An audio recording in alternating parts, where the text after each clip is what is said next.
এত সুন্দর, এত সুন্দর।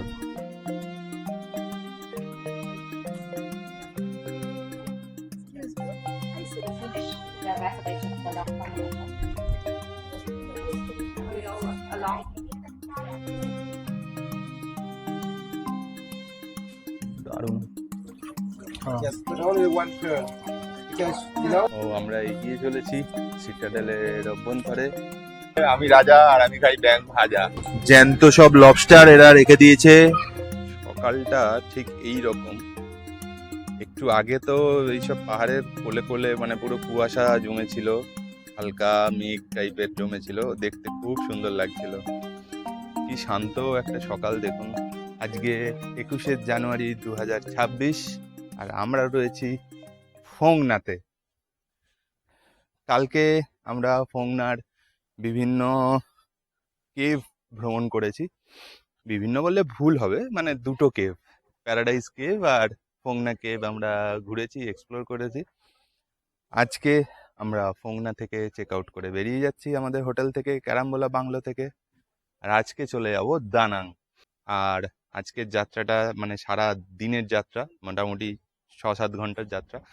তো এখন এখানে বাজে হচ্ছে সকাল 8:15। আমরা সবাই রেডি হয়ে আছি, ব্রেকফাস্টের জন্য ওয়েট করছি। ব্রেকফাস্ট খেয়ে আমরা এখান থেকে 9টার মধ্যে বেরিয়ে যাব। আমরা যে হোটেলে ছিলাম সেই হোটেলের এই নেচারের বিউটিটা মানে একদম মনে গেঁথে যাচ্ছে, তাই যাওয়ার আগে আর কি একটু চেটে পুটে নিচ্ছি সৌন্দর্যটা। এখানে সত্যি কথা বলতে মানে 2-3 দিন থাকার মতন। হ্যাঁ, কিন্তু আমরা তো মানে 10 দিনে একটা গোটা দেশ দেখবো বলে ঠিক করে এসেছি, তো আমাদের 2-3 দিন থাকাটা বিলাসিতা হয়ে যাবে। কিন্তু সত্যি কথা বলতে এখান থেকে যেতে মন চাইছে না, একদিনে মন ভরে না আসলে। তো আমরা এখন ফোংনাকে বলে দেবো টাটা আর রওনা হব দানাংয়ের উদ্দেশ্যে।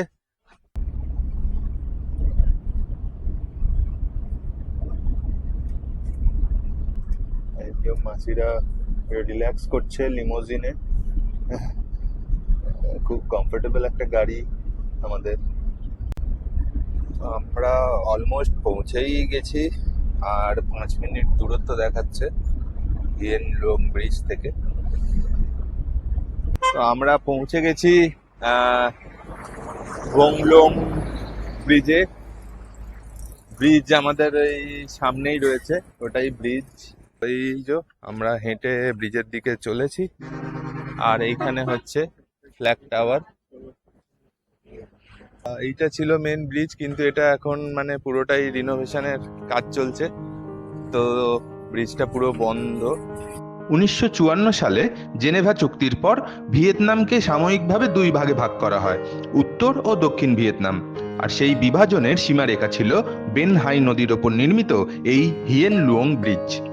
এই সেতুর মাঝখান দিয়ে চলে গিয়েছিল সেই বিখ্যাত 17th ডিগ্রি প্যারালাল লাইন, যা এক দেশের মানুষকে 2 ভিন্ন ভাগে আলাদা করে দিয়েছিল।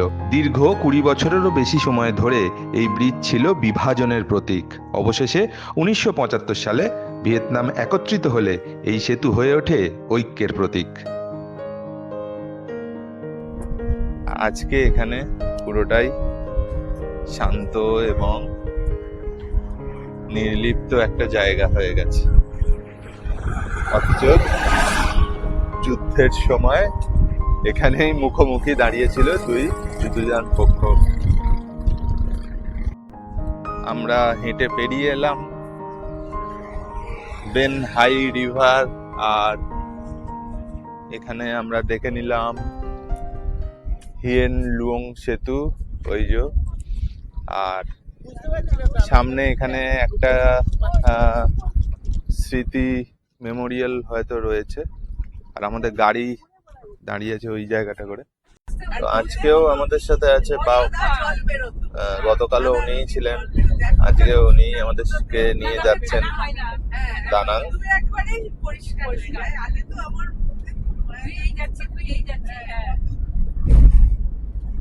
অনেকটা সময় চলে গেছে, এখন প্রায় 1টা বাজতে যায়, 2 ঘন্টার কাছাকাছি। তো আমরা হুইয়ের কাছাকাছি চলে এসেছি। প্রথমে আমরা যেটা করব সেটা হচ্ছে যে একটা রেস্টুরেন্টে ঢুকে আমরা লাঞ্চটা করে নেবো, তারপরে কিন্তু হুয়ে ইম্পেরিয়াল সিটি যেটা সেটা দেখতে যাব। আমরা প্রবেশ করতে চলেছি ইম্পেরিয়াল সিটির ভেতরে। দেখো ইম্পেরিয়াল সিটি, এই আমরা দুর্গের মধ্যে ঢুকে যাচ্ছি। এটা তো গেট।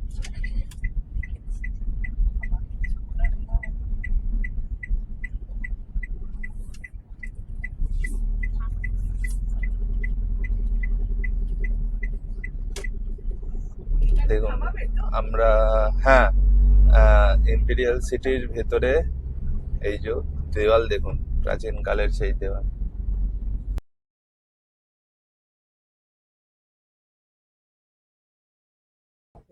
আমরা এসে গেছি রেস্টুরেন্টে। রেস্টুরেন্টটা খুবই সুন্দর আর খুব এস্থেটিক একটা রেস্টুরেন্ট। চলো, আমরা এসে গেছি রেস্টুরেন্টে। আমরা 8 জন এখানে বসে এখন লাঞ্চ করব। এই তো 8 জনের রেস্তোরাঁ।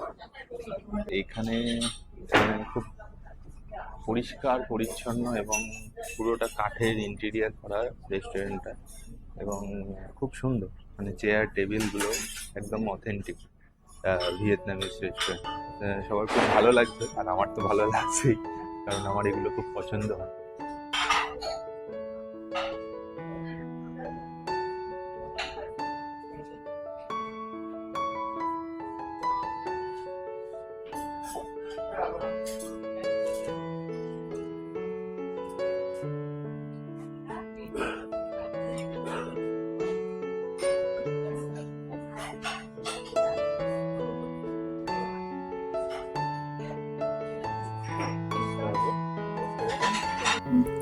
সো আর এটা উপরে রেস্ট। ওকে, ঠিক আছে, তুমি যেরকম ভাবে পেন্সিলটা ইউজ করো ওটা ইউজ করতে হবে। তো যখন তুমি কিছু খাচ্ছ এটা সেকশন সেট থাকবে, তোমার উপরটা উপর দেওয়া থাকবে। ধরো এরকম করে তুমি এটা খুলতে, তো এই জিনিসটা তোমাকে এর উপরে রেস্ট করিয়ে থাম দিয়ে ধরে, থাম আর এই আঙুল দিয়ে ধরে তোমাকে চালাতে হবে। খাবার দাবারগুলো দারুণ, কিন্তু আমরা যে একটা কি সটেড নুডলস নিলাম, দারুণ খেতে। এখানে ফ্রাইড ফিশ দিয়েছে উইথ লেমন গ্রাস, দারুণ লাগছে খেতে। মাসিদের এখনো আসেনি অর্ডার, কিন্তু দারুণ, খুব সুন্দর।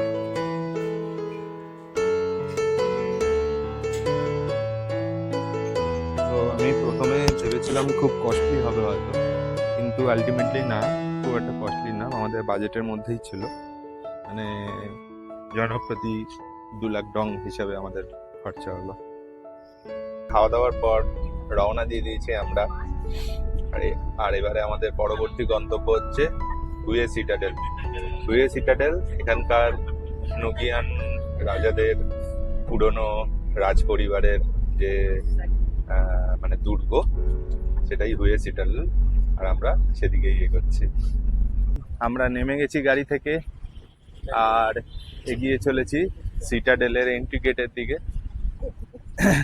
এখানে কিন্তু গাড়ি একদম গেটের সামনে অবধি পৌঁছাবে না, তো গেটেই নামতে হবে এখানে, এবং বাকিটা হেঁটে যেতে হবে। খুব পরিষ্কার পরিচ্ছন্ন সুন্দর আর মিষ্টি একটা আবহাওয়া, পুরো মানে রৌদ্র আছে কিন্তু গরমও লাগছে না, এটা মানে হালকা হাওয়া দিচ্ছে, দারুণ লাগছে।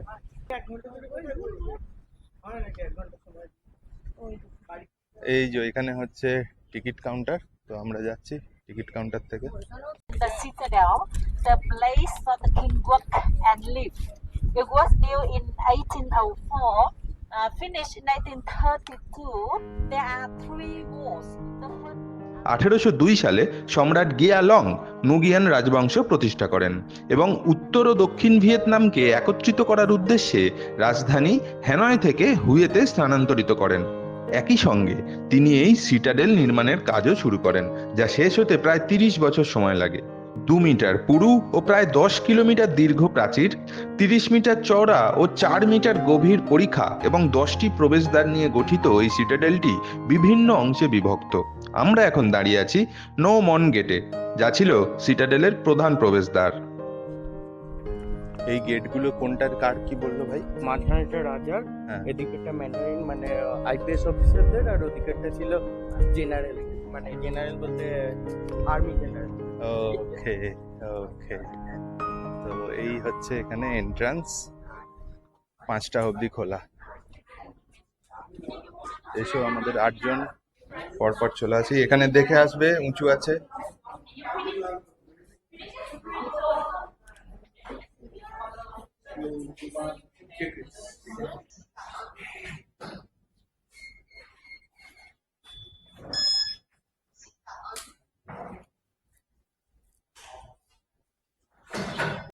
তো আমরা শুরু করে দিয়েছি সিটাডেল ভ্রমণ, ঢুকে গেছি ভেতরে, আর আমাদের সঙ্গে আছেন গাইডটি। তো আমরা সবটা জেনে বুঝে একটু ভালো করে ঘুরতে চাইছি। এখানে এন্ট্রি ফি 2 লাখ টাকা পার পার্সন, আর গাইড ফি 2 লাখ টাকা ডং।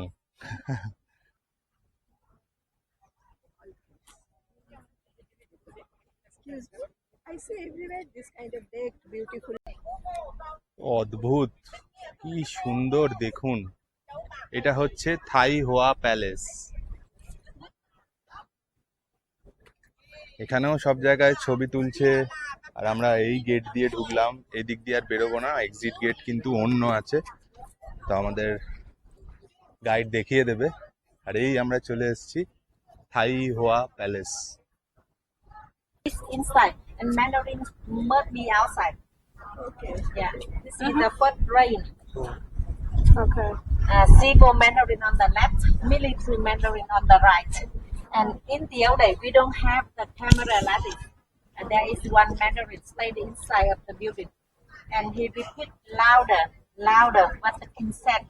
তো আমরা থাই হোয়া প্যালেসটা দেখে বেরোলাম। ভেতরটা অদ্ভুত সুন্দর, কিন্তু ফটোগ্রাফি করতে মানা, সেজন্য আমি দেখাতে পারলাম না। তো এইখানে রাজা থাকতেন, এবং থাকতেন মানে রাজার সিংহাসন আছে ভেতরে, রাজার দরবার হল অ্যাকচুয়ালি। ম্যান্ডারিনরা বাইরে দাঁড়াতো এবং রাজা বলতো, বাইরে থেকে শোনা যেত।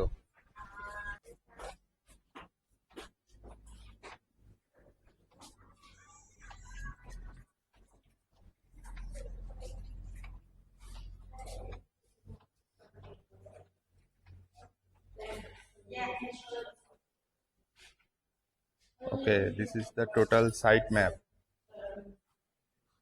You know about this culture oyster? Why do we call them culture oyster? Because we have put an implant into this oyster to make the process of forming pearl happen easier. Yeah. But we don't know what if inside of this one contain the pearl or not. Because the rate is only 30 to 40% the oyster contain the pearl. Yes. I'll take some and open it for you to see.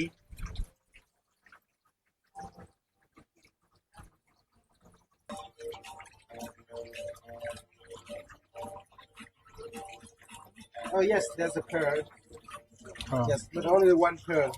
Because you know, we only put one implant into one oyster to make sure that the quality always be the best. Yes, if we put more in, that's the main composition of the pearl. So that's why seawater pearl is harder, it's heavier, and only more shiny. Yes, it's about the seawater pearl. You can have such, madam.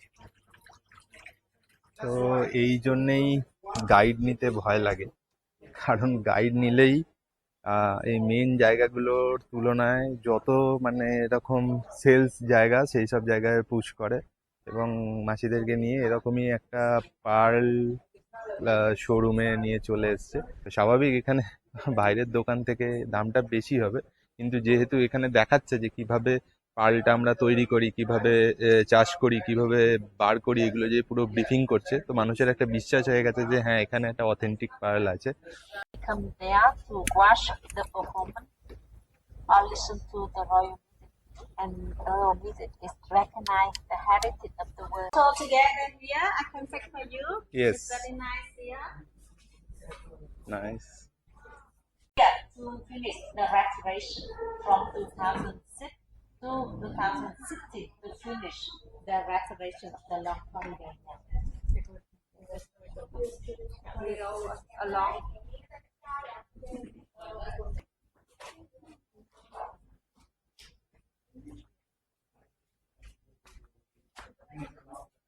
The Nguyen Dynasty prolonged from 1802 to 1945. So এইটা theatre হল সেই যুগের। আমরা theatre হলে যাচ্ছি।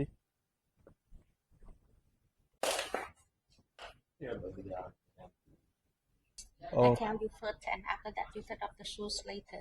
okay. We are now in the theater. So আমাদের guide চলে গেলেন, এবার নিজেদের ঘুরতে হবে। একদিকে ভালো হলো, কারণ উনি শুধু ওই বিপণন কেন্দ্রগুলোকে ঢোকাচ্ছিলেন, আমাদের অনেকটা সময় নষ্ট করে দিলেন। তো আমরা চাইছিলাম যে ওই মিউজিয়ামটা ভিজিট করতে। অলরেডি 4টে বেজে গেছে, এখান থেকে দানাং যেতে তো এখনো বেশ খানিকটা সময় লাগবে। মানে 2 ঘন্টা এখান থেকে দানাং, 2-2.5 ঘন্টার রাস্তা আছে। চলুন আমরা এখন মূল যে রাজমহল যেটা যেখানে ছিল সেটা যাচ্ছি, এবং ভেতরে মিউজিয়াম আছে বলছে, সেটা দেখে এখান থেকে বেরিয়ে যাব। এই যে সামনে এটাই হচ্ছে রাজার ঘর। সিটাডেলের একেবারে কেন্দ্রে অবস্থিত হলো এই ফরবিডেন পার্পল সিটি, নিষিদ্ধ নগরী, যা ছিল সম্রাটের একান্ত ব্যক্তিগত জগৎ। এখানে প্রবেশ করতে পারতেন না কোনো সাধারণ মানুষ, এমনকি অনেক উচ্চপদস্থ কর্মকর্তারও অনুমতি ছিল না।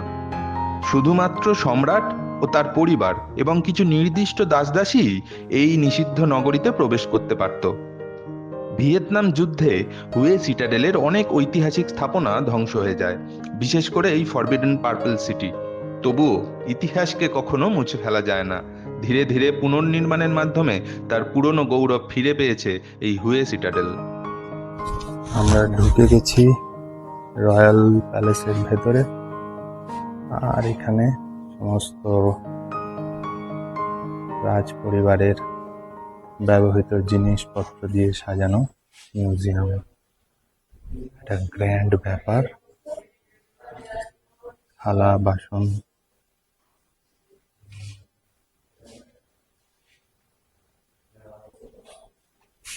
Thrown, royal thrown. ও না, এটা তো পালকি, তাই তো? হ্যাঁ, ঠিক তাই।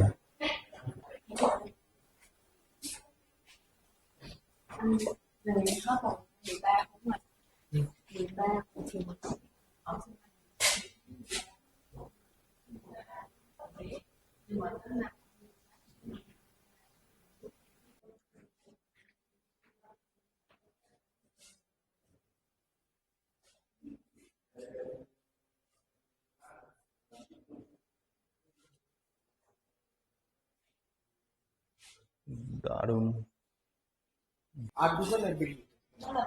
আমাদের পরিদর্শন হয়ে গেল।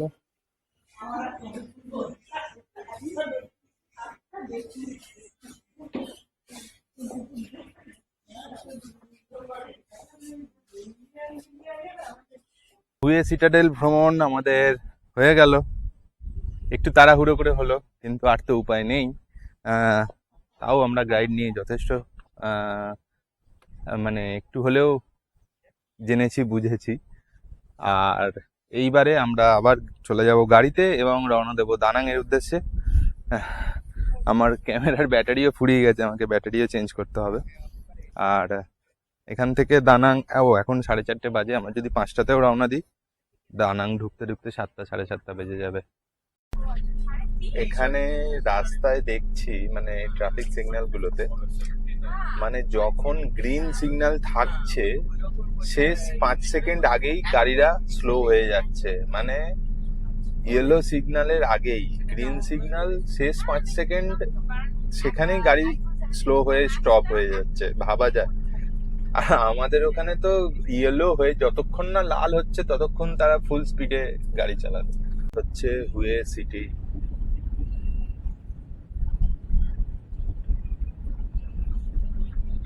বড় শহর। এখন বাজে প্রায় 5:40, আর আমরা যে জায়গাটা দিয়ে যাচ্ছি সামনে তো পুরো পাহাড়, আর আমাদের বাঁ দিকে পুরো একটা লাগুন টাইপের আছে, এই যে দেখা যাচ্ছে দূরে, যেন মনে হচ্ছে পুরো মানে সমুদ্রের সাথে গিয়ে মিশে গেছে আর কি। আমরা আমরা ঢুকে গেছি দানাঙে অনেকক্ষণ আগেই, আর এখনো আমাদের হোটেল প্রায় 10 কিলোমিটার মতো। আর আমাদের পুরো এরকম একটা মেরিন ড্রাইভ রোড দিয়ে যাচ্ছি। ওই যে মানে এটা আমাদের বাম পাশে পুরোটাই সমুদ্র, কিন্তু এখন তো অন্ধকার হয়ে গেছে, কিছুই বোঝানোর উপায় নেই। সো অ্যাট লাস্ট আমরা পৌঁছে গেলাম আমাদের হোটেলে, দানাঙের সি শোর হোটেল। এই হলো আজকে আমাদের হোটেল সি শোর। আর এখন এখান থেকে লাগেজ নামাবো। তো এই হচ্ছে হোটেলের রিসেপশন এরিয়া।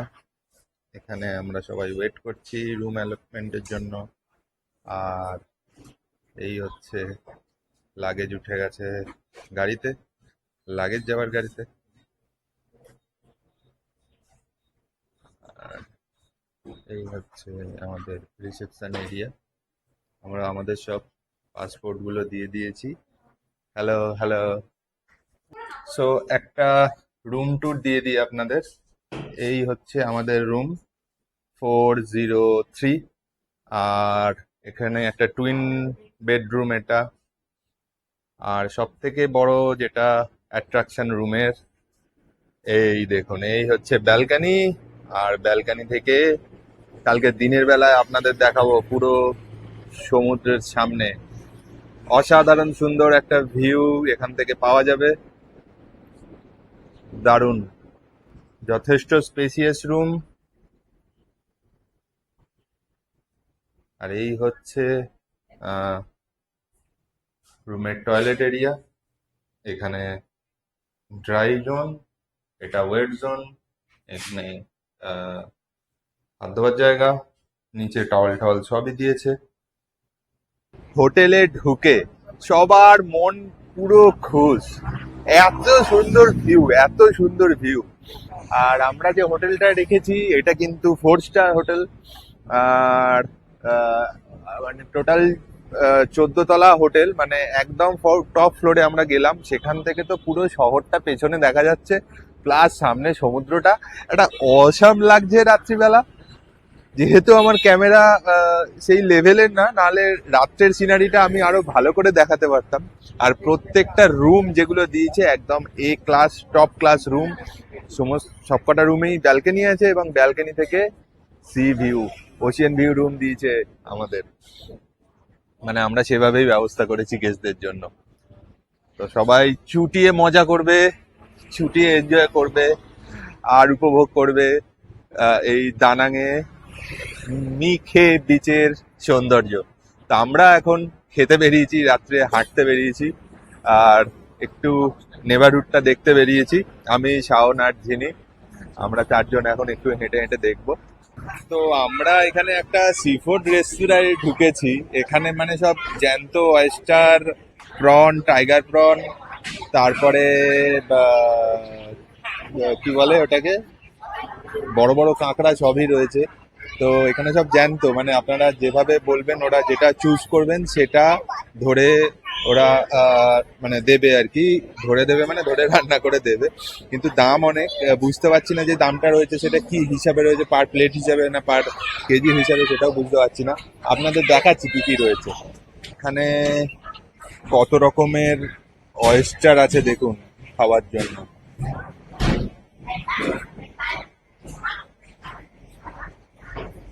এগুলো সবই জ্যান্ত, আপনারা যেভাবে বলবেন সেভাবে ওরা মানে কেটে দেবে।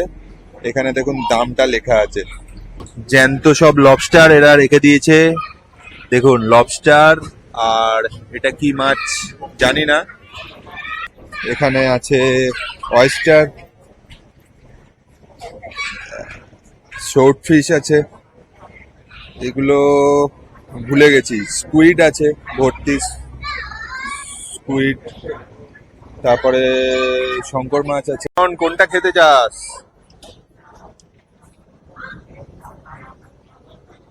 দামে হলে তো ভাই সবই খাবো। 1 কেজি ওইগুলো। Everything is per kg. Okay, understood. তো আমরা কি অর্ডার দিয়েছি শুনবেন? Seafood hotpot. তার মধ্যে বিভিন্ন রকমের সি ফুড থাকবে, মানে ইনক্লুডিং স্কুইড, তারপরে ওই সিসেল, মানে শ্রিমস, সব কিছুই থাকবে 3-4টে করে। তো সি ফুড হটপট আমরা একটা অর্ডার দিয়েছি, আর তার সাথে দিয়েছি গ্রিল ফ্রগ, নাকি ফ্রগ উইথ বাটার দিলাম, গ্রিল ফ্রগ উইথ বাটার। ও কতদিন পরে ব্যাং খাবো, প্রথম ব্যাং খেয়েছিলাম ভিয়েতনামে এসে, আবার ব্যাং খাচ্ছি ভিয়েতনামে এসে। তাহলে আমি রাজা আর আমি খাই ব্যাং ভাজা। এই হচ্ছে ব্যাং ভাজা, এই হচ্ছে ব্যাং ভাজা, গ্রিলড অয়েস্টার। গ্রিলড অয়েস্টার, আর এই সঙ্গে আমরা হটপট, সি ফুড হটপট। নাক দিয়ে পুরো একদম গঙ্গা বইছে আমার, মানে ঝাল আর গরম মিলিয়ে। এবারে আমাকে একটু ঝোল নতুন এক্সপিরিয়েন্স, খেতে একটু অসুবিধা হচ্ছে, কিন্তু খাবারটা মানে অসাম, মানে দারুণ টেস্ট আর কি, অদ্ভুত সুন্দর খেতে।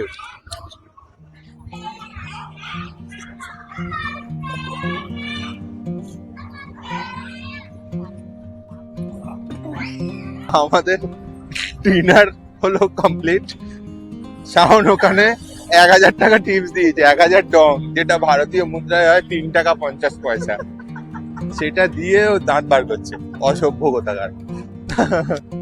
তো আমাদের ডিনার কমপ্লিট। আজকের পর্বটা তাহলে এখানেই শেষ করছি। খাওয়া দাওয়া করে আমরা এখন চলে যাব আমাদের হোটেলে।